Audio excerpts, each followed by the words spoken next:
नमस्कार। आज हम डिस्कस करने वाले हैं अपने चैनल पर आईआईटी एडवांस 2023 का एक important question.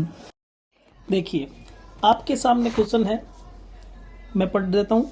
x belongs to r के लिए आपको इस डिफरेंशियल इक्वेशन का एक सॉल्यूशन निकालना है, ठीक है। और equation x square minus 5 dy by D X minus 2xy equal to this, जहां पर y2 की वैल्यू 7 गिवन है, ठीक है। और इसकी मैक्सिमम वैल्यू अपने को फाइंड आउट करनी है। चलिए, जो गिवन इक्वेशन है उसको एक बार मैं रीअरेंज करके लिख देता हूँ। एक्स स्क्वायर माइनस 5 से डिवाइड कर देते हैं पूरी इक्वेशन को, तो क्या बनेगा अपने पास में 2xy upon x square minus 5, और इधर राइट साइड में minus 2x into X square minus 5 का whole square upon x square minus 5।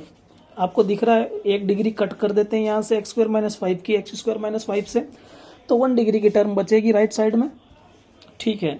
आगे देखें अपन, तो इसको अरेंज करने के बाद में dy by D X minus 2xy upon x square minus 5 equal to minus 2x into X square minus 5, ठीक है। अब इसके आगे, अब मेरे को ये जो फील आ रही है इसकी, ये मेरे को फील आ रही है इस इक्वेशन की एलडीई फॉर्म की। एलडीई बोलते हैं लीनियर डिफरेंशियल इक्वेशन, यानी कि रैखिक अवकल समीकरण। किस फॉर्म की है? dy by D X plus P Y equals to Q form की है। अपने को यहाँ देखना है कि यहाँ जो है इसमें dy बाई डी एक्स में देन p कौन है? p है minus 2x upon x square minus 5। y का जो कोफिशिएंट है वो p है, और राइट साइड की टर्म जो भी x की वैल्यू है, जो भी x की फॉर्म में है वो q है अपना। चलिए नेक्स्ट टर्म में अब क्या लिखते हैं। अपने को पता है एलडीई के लिए अपने को आईएफ इंटीग्रेशन फैक्टर चाहिए, समाकलन गुणांक। वो कैसे निकालते हैं? e की power minus P D x. p कौन है अपना? p अपना 2x स्क्वायर है अपॉन एक्स स्क्वायर माइनस 5 है।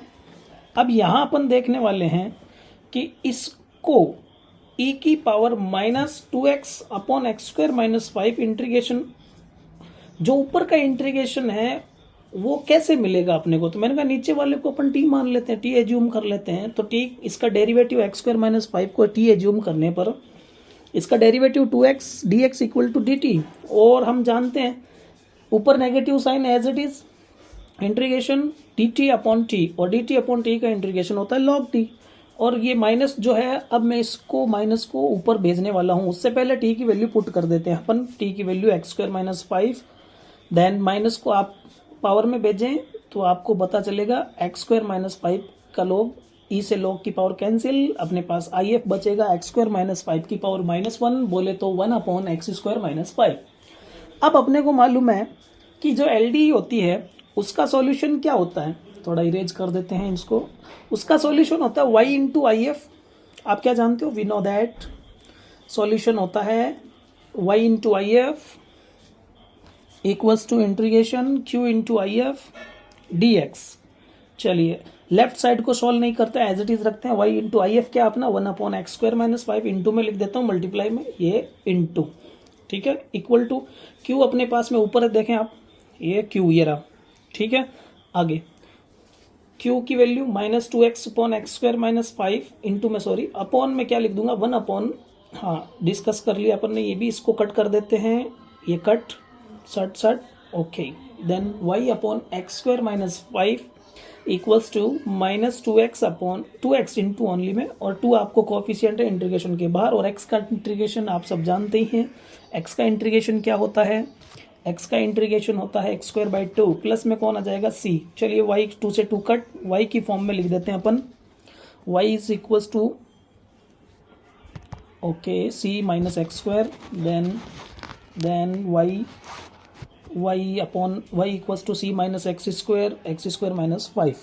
ओके नेक्स्ट, अब अपने को क्या देखना है? ये y जो है वो सारा x की टर्म में है, c और 5 तो कांस्टेंट है, तो इसको मैं yx भी लिख सकता हूँ। देन अपने को जो क्वेश्चन में गिवन है, अकॉर्डिंग टू क्वेश्चन y2 की वैल्यू 7 गिवन है, देन y की वैल्यू 7 है और x की वैल्यू 2 है। अपने को ये गिवन है, x की value 2 and y given 7। Then अपन लिख सकते हैं y2 की value 7 equals to c minus x बोले तो 2 का square 4 minus 5 minus 1। Then c की वैल्यू पुट कर लेते हैं, यहाँ से फाइंड आउट कर लेते हैं अपन, c minus 4 into minus 1, then c equals to minus 3 आ जाएगा यहाँ से।